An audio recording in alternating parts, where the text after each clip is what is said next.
नीति वचन 28 अध्याय। जो अपना कान हाँ, व्यवस्था सुनने से फेर लेता है, जो अपना कान व्यवस्था सुनने से फेर लेता है, उसकी प्रार्थना घृणित ठहरती है। उसकी प्रार्थना घृणित ठहरती है। जो परमेश्वर के वचन को नहीं सुनता है जी, जो परमेश्वर के कलाम को नहीं सुनता, उसकी प्रार्थना क्या हो जाती? घृणित हो जाती। परमेश्वर नहीं सुनता, परमेश्वर उसकी प्रार्थना नहीं सुनता। उसी की सुनता है जो उसके वचन का आदर करता है, जो उसके वचन को सुनता है और उसके वचन को सुनकर उसके अनुसार चलने का निर्णय लेता है। उसी की प्रार्थना यहोवा परमेश्वर क्या करता है? सुनता है। हालेलुया। दोबारा पढ़े। जो अपना कान व्यवस्था सुनने से फेर लेता है, हाँ, जो अपना कान व्यवस्था सुनने से, परमेश्वर का कलाम सुनने से, परमेश्वर की विधियां सुनने से फेर लेता है, उसकी प्रार्थना घृणित ठहरती है। उसकी प्रार्थना घृणित ठहरती है। फिर नहीं सुनेगा वो। अगर आप वचन को आदर नहीं देंगे, अगर आप वचन नहीं सुनेंगे, तो परमेश्वर आपकी प्रार्थना नहीं सुनेंगे। कितनी बार हमने परमेश्वर के वचन का क्या किया? निरादर किया, उसे अनसुना किया, सुनकर भी उसके अनुसार चलने के लिए प्रयत्न नहीं किया, कोशिश नहीं किया।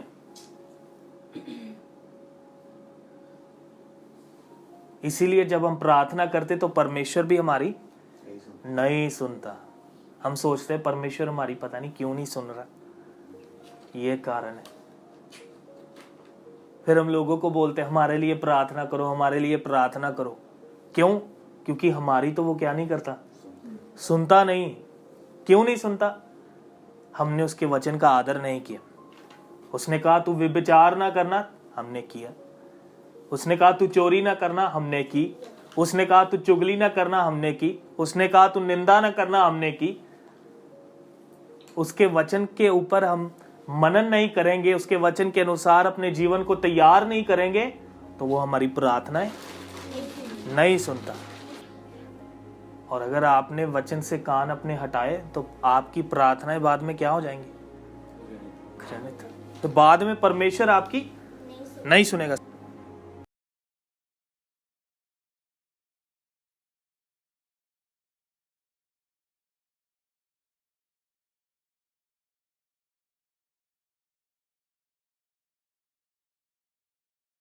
हाँ, व्यवस्था सार अध्याय 1 45 वचन।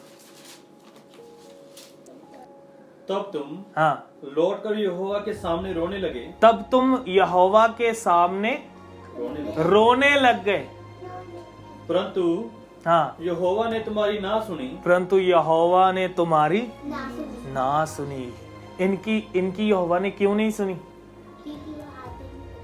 हाँ, क्योंकि उन्होंने परमेश्वर के वचन का क्या नहीं किया? आदर नहीं किया।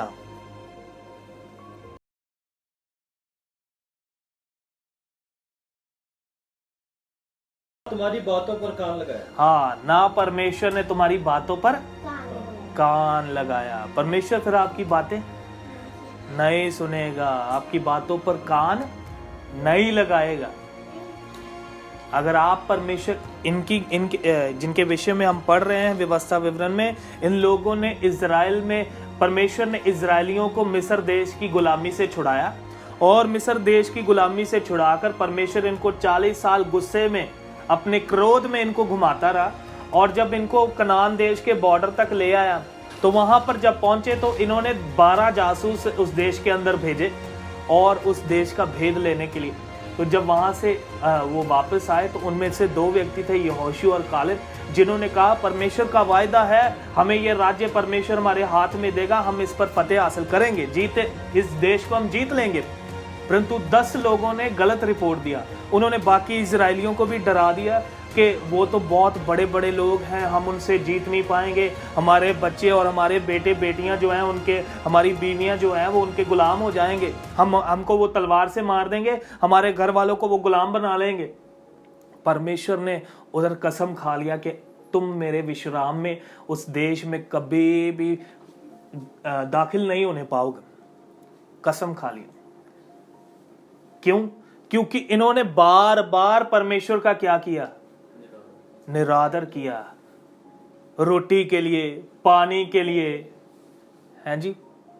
जब रास्ते में कोई तकलीफ आई, कोई मुसीबत आ गई, कोई परेशानी आ गई, तो सब मूसा और हारून के ऊपर और परमेश्वर यहोवा के आगे बुड़बुड़ाना शुरू कर देते थे। इसलिए जब एक समय आया जब परमेश्वर सुनते सुनते क्या हो गया? उकता गया। परमेश्वर उकता गया, थक गया। फिर उसने भी क्या किया? अब मैं भी तुम्हारी नहीं सुनूंगा। कितनी बार हमने भी परमेश्वर को क्या किया है? अपने जीवन से निराश किया। वचन कहता है पवित्र आत्मा को निराश ना करो, उसको शोकित, उसको शर्मिंदा ना करो। कितनी बार किया? समझ आ रहा है? कितनी बार किया? बहुत बार। कितनी बार हमने वचन सुना, उसके अनुसार हम चले नहीं। कितनी बार पवित्र आत्मा को हमने शर्मिंदा किया। एक समय ऐसा आएगा जब परमेश्वर हमको त्याग देगा और हमारी प्रार्थनाएं उसके सामने क्या हो जाएंगी? घृणित हो जाएंगी, घिनौनी हो जाएंगी। फिर परमेश्वर हमारी प्रार्थनाओं को नहीं सुनेगा। प्रभु का दास, ये वचन दोबारा पढ़े, 45 वचन, व्यवस्था विवरण 1 का 45। तब तुम लौटकर यहोवा के सामने रोने लगे, हाँ, परंतु यहोवा ने तुम्हारी ना सुनी, हाँ, ना तुम्हारी बातों पर कान लगाया। हाँ, हालेलुया। पढ़े दोबारा। तब तुम लौटकर यहोवा के सामने रोने लगे, हाँ, तब तुम यहोवा के सामने लौटकर रोने लग गए, परंतु यहोवा ने तुम्हारी ना सुनी, परंतु यहोवा ने तुम्हारी ना सुनी। आगे, ना तुम्हारी बातों पर कान लगाया। ना तुम्हारी बातों पर कान लगाया। मेरे अजीजों, परमेश्वर फिर प्रार्थनाएं नहीं सुनेगा। अगर आप परमेश्वर के वचन का आदर नहीं करेंगे, उसके वचन के ऊपर ईमान नहीं रखेंगे, उसके वचन के ऊपर भरोसा नहीं रखेंगे, उसके वचन के अनुसार जिंदगी जीने का अगर फैसला नहीं लेंगे, अगर यत्न नहीं करेंगे, तो परमेश्वर आपकी प्रार्थनाओं को नहीं सुनने वाला। इसके साथ ही वचन में पढ़ेंगे पहला शमूएल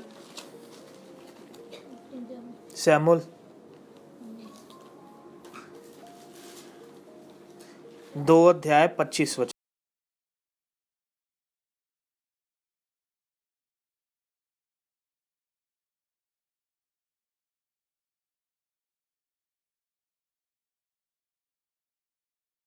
हाँ, दूसरे मनुष्य का अपराध करे, हाँ, तब तो परमेश्वर उसका न्याय करेगा। हाँ, यदि कोई मनुष्य किसी मनुष्य के खिलाफ पाप करे तो तब तो परमेश्वर उनका न्याय करेगा। परंतु यदि कोई मनुष्य यहोवा के विरुद्ध पाप करे, तो उसके लिए कौन विनती करेगा? हाँ, यदि कोई मनुष्य यहोवा के विरुद्ध में पाप करे, मतलब मनुष्य के विरुद्ध में पाप किया, तो परमेश्वर उसका क्या करेगा? न्याय करेगा। परंतु यदि हमने यहोवा के विरुद्ध पाप किया तो हमारे लिए दुआ कौन करेगा? क्योंकि कोई भी दुआ उसकी खातिर सुनी जाएगी नहीं। आपकी अगर नहीं सुनता, आप किसी को बोलोगे जिसकी सुनता है, तो उसकी भी परमेश्वर आपके विषय में नहीं सुनेगा। जब इजरायलियों ने बुत परस्ती शुरू की, मूर्ति पूजा शुरू की, हम पढ़ते हैं निर्गमन 32 अध्याय में, जब मूसा पहाड़ पर चढ़ गया और नीचे इजरायलियों ने हारून को पकड़कर बोला, हमारे लिए एक सोने का देवता बना जो जिसकी हम आराधना करें, जो हमारा परमेश्वर ठहरे, जो हमें आगे का रास्ता दिखाए, क्योंकि पता नहीं मूसा के साथ क्या हो गया है। तो उस समय उन्होंने जब बुत परस्ती शुरू कर दी, तो जब परमेश्वर के सामने मूसा गया, मूसा ने उन लोगों के लिए दुआ की, तो परमेश्वर ने क्या बोला? परमेश्वर ने सुनी दुआ उनकी। मूसा परमेश्वर का वफादार दास वचन कहता है, उसके पूरे घराने में वफादार दास है। मूसा के विषय में लिखा है कि उसके समान पूरे इजराइल में आज तक कोई नबी नहीं उठा जिसके साथ परमेश्वर ने आमने सामने बात किया। उसकी भी प्रार्थना परमेश्वर ने क्या नहीं की?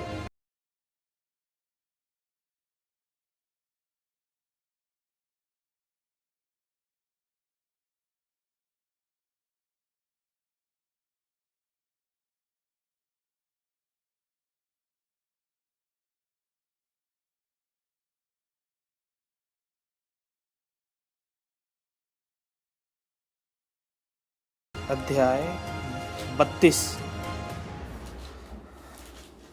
वचन 30 से पढ़ेंगे। दूसरे दिन मूसा ने लोगों से कहा, तुमने बड़ा पाप किया है। दूसरे दिन मूसा ने परमेश्वर के लोगों से कहा, तुमने क्या किया जी? बहुत बड़ा पाप किया है। आगे, अब मैं यहोवा के पास चढ़ जाऊंगा। अब मैं यहोवा के पास चढ़ जाऊंगा। संभव है कि मैं तुम्हारे पाप का प्रायश्चित कर सकूं। संभव है कि मैं तुम्हारे पाप का क्या कर सकूं? प्रायश्चित कर सकूं। मेरे प्यारो, मूसा जो है वो पहाड़ पर किनके लिए प्रार्थना करने गया? इजरायलियों के लिए, जिन्होंने क्या किया? मूर्ति बनाकर उसकी आराधना करनी शुरू की थी। उनके लिए विनती करने के लिए पहाड़ पर गया। आगे पढ़े, क्या हुआ? तब मूसा यहोवा के पास जाकर कहने लगा, हाय हाय, उन लोगों ने सोने का देवता बनाकर बड़ा ही पाप किया है। परमेश्वर के सामने मूसा जाकर कहता, हाय हाय, उन लोगों ने सोने का देवता बनाकर बड़ा ही पाप किया है। आगे, तो भी अभी तू उनके पाप क्षमा कर। तो भी अभी तू उनके पाप क्षमा कर, नहीं तो अपनी लिखी हुई पुस्तक में से मेरे नाम को काट दे। नहीं तो अपनी लिखी हुई पुस्तक में से मेरे नाम को भी काट दे। तो परमेश्वर ने क्या किया? कर दिया माफ, क्योंकि उसका दास बोल रहा है मेरा भी नाम काट दे। किया माफ? नहीं किया। आगे पढ़े, परमेश्वर ने क्या जवाब दिया? यहोवा ने मूसा से कहा, यहोवा ने मूसा से कहा, जिसने मेरे विरुद्ध पाप किया है, जिसने मेरे विरुद्ध पाप किया है, उसी का नाम मैं अपनी पुस्तक में से काट दूंगा। उसी का नाम मैं अपनी पुस्तक में से क्या कर दूंगा?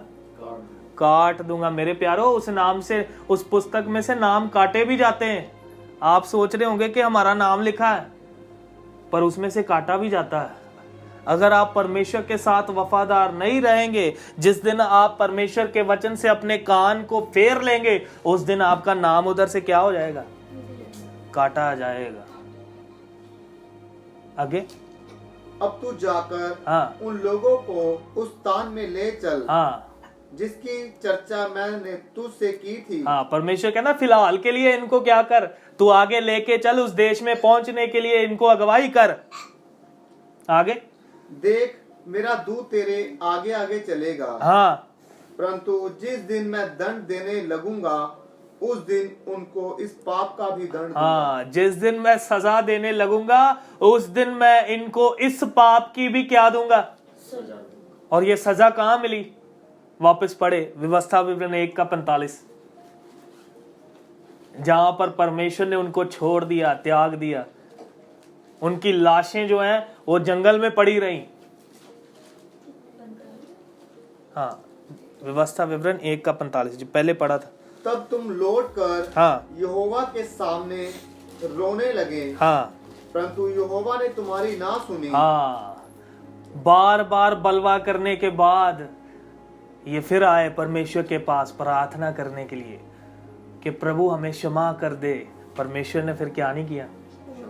क्षमा नहीं किया। इसके बाद वचन बताता है इनकी लाशें जंगल में पड़ी रही। उस पीढ़ी के लोगों में से सिर्फ 2 लोग ही परमेश्वर के वायदे किए हुए देश कनान में दाखिल हुए, यहोशू और कालेब। बाकी सारे मारे गए। कितने लोग इजरायली लोग मिस्र की गुलामी से छूटकर बाहर निकले थे। इसीलिए यीशु मसीह कहते, बहुतेरे हैं जो प्रवेश करना चाहेंगे, पर सब प्रवेश करने ना पाएंगे। मेरे प्यारे, थोड़े ही हैं। ये छोटा सा झुंड है, इसमें भी छांटी लगनी है। कौन जाएगा? जो प्राण देन तक वफादार रहेगा, उसके वचन का आदर करेगा, वही परमेश्वर के राज्य में प्रवेश करेगा। कई बार हमारा प्रार्थना करने को मन नहीं करता। क्यों नहीं करता? क्योंकि हमारा रिश्ता परमेश्वर के साथ नहीं, हमारी हिम्मत नहीं होती उससे बात करने की।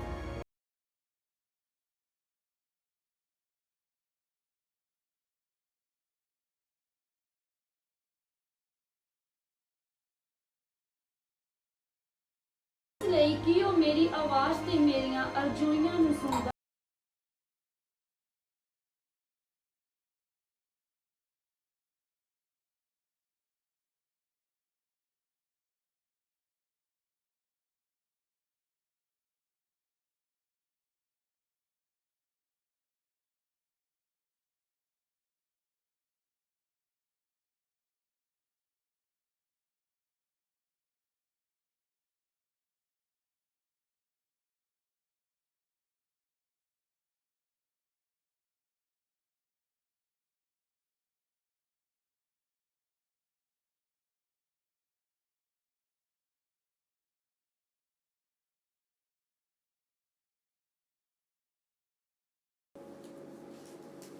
मेरे प्रभु को ऊंचे पर लटकाया जाएगा, उसको प्यास लगेगी, उसको सिरका पिलाया जाएगा।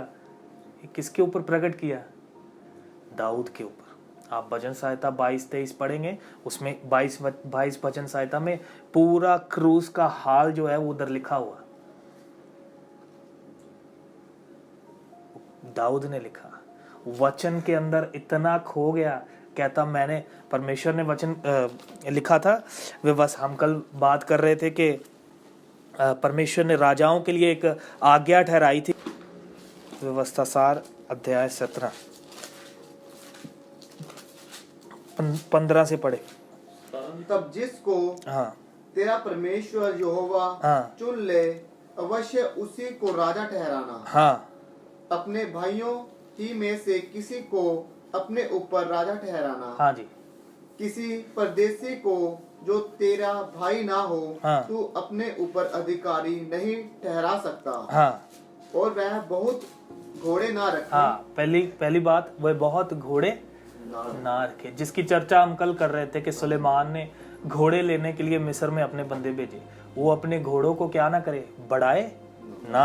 आगे, और ना इस मनसा से अपनी प्रजा के लोगों को मिस्र में भेजे कि उसके पास बहुत से घोड़े हो जाएं। घोड़े लेने के लिए अपने लोगों को मिस्र में ना भेजे। आगे, क्योंकि यहोवा ने तुमसे कहा है कि तुम उस मार्ग से फिर कभी ना लौटना। हाँ, उस मार्ग में कभी ना लौटना। हाँ, आगे, और वह बहुत स्त्रियां भी ना रखे, वह औरतें भी ना बढ़ाए। हाँ, आगे, ऐसा ना हो कि उसका मन यहोवा की ओर से पलट जाए। हाँ, और ना वह अपने सोना रूपी बहुत बढ़ाए। हाँ, ये 14 वचन के ऊपर का हेडिंग पढ़ो ताकि पता चले ये किन के लिए। हाँ, पढ़ो। राजाओं से संबंधित, राजाओं से संबंधित आदेश। ये व्यवस्था परमेश्वर ने राजाओं के लिए रखी, और इसका मतलब कोई भी राजा नियुक्त होने से पहले उसने ये व्यवस्था क्या किया, पढ़ा। आगे पढ़ते हैं, 18 वचन पढ़े, 17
किया करता था दाऊद वह किया करता था जो यहोवा की दृष्टि में ठीक था। जो यहोवा की दृष्टि में ठीक ठीक था। मतलब उसने वचन का क्या किया, अपने हृदय की फटियों पर लिख दिया और बिल्कुल उसके अनुसार ही चलता था जो यहोवा।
अपने कान को लगाना, अपने मन को लगाना, अपने ध्यान को लगाना।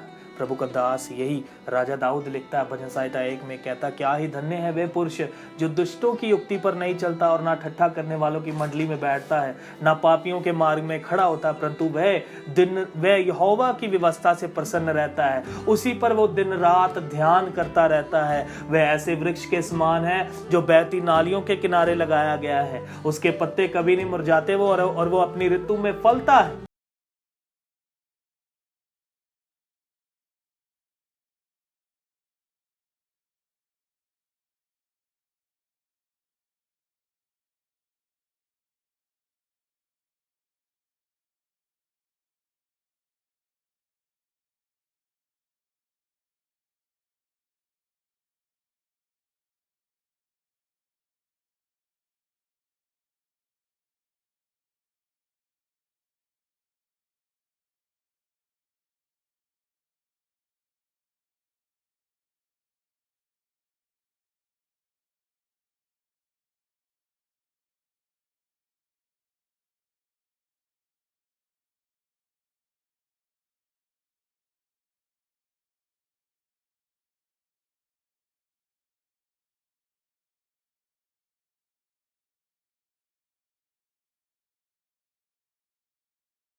का कलाम बताता है, तब सारे पवित्र शास्त्र और नबियों की पुस्तकों में उनके विषय में जो बातें लिखी हैं वो समझने के लिए परमेश्वर प्रभु यीशु मसीह ने उन चेलों की क्या खोली, समझ खोली, बुद्धि खोली। उसके बाद वो डगमगाए नहीं। दिलेरी के साथ पतरस ने पहली बार खड़े होकर प्रचार किया, किसी से डरा नहीं।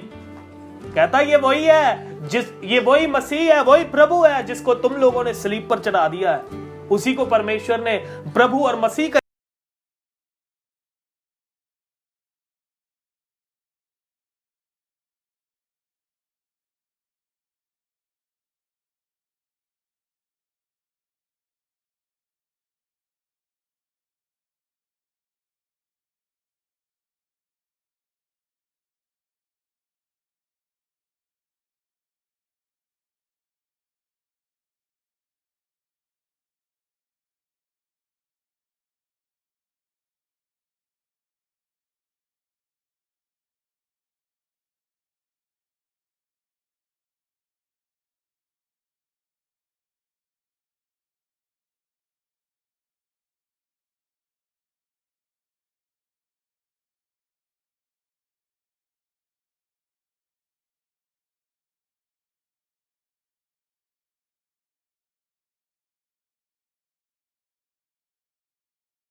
लगाना। वचन नहीं आपको दलेरी देनी। जब आपकी गर्दन पे कोई तलवार रख के बोलेगा यीशु मसीह का इनकार कर, नहीं तो तेरी गर्दन को काट देंगे, क्या करेंगे आप? आपके अंदर अगर वचन का बीज नहीं है तो उस समय दलेरी नहीं आएगा, आप इनकार कर देंगे। इसलिए मेरे जीजो वचन सीखे, वचन पर कान लगाए, वचन के अनुसार चलने का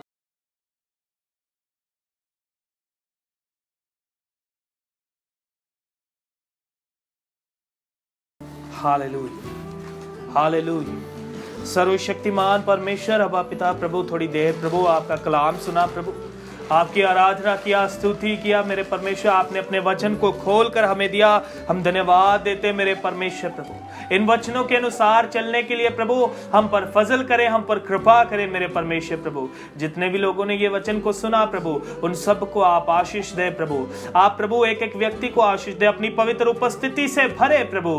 प्रभु आपके वचन का आदर करने वालों की प्रार्थनाएं आप सुनते हैं प्रभु। जो आपके वचन को नहीं सुनता, आप भी उनकी नहीं सुनते। हमने आपके वचन के द्वारा आज ये सीखा प्रभु, इसलिए हम आपके वचन का आदर करेंगे प्रभु। आपका कलाम बताता है, भजन संहिता 50 में लिखा है कि दुष्ट से परमेश्वर कहता कि तुझे मेरी विधियों का वर्णन करने से क्या काम, तू तो चोर के साथ भी संगति करता है, तू तो बुरेयार के साथ बुरा हो जाता है। हालेलुया। परंतु फिर आपका वचन कहता है कि हे परमेश्वर को भूलने वालों, हे परमेश्वर के वचन को पीठ के पीछे फेंकने वालों, कहीं ऐसा ना हो कि यहोवा आए और तुम्हें फाड़ डाले और कोई छुड़ाने वाला ना हो। प्रभु आप इस छोटे झुंड के ऊपर दया करें, जिन्होंने आपके कलाम को सुना है, सीखा है प्रभु, इनके ऊपर दया करें, इनको प्रभु अनुग्रह दे प्रभु, ताकि आपके कलाम के अनुसार चलने के लिए प्रभु ये फैसला कर सके, आपके कलाम के अनुसार, आपके वचन के अनुसार चलने का निर्णय ये ले सके। प्रभु आप कृपा करें, दया करें मेरे परमेश्वर, आशीष करें मेरे परमेश्वर। प्रभु धन्यवाद देते प्रभु, सारी महिमा आपके नाम को देते प्रभु। इसी तरह इस संगति को आशीष करें प्रभु, यीशु मसीह के पवित्र नाम से मांगते।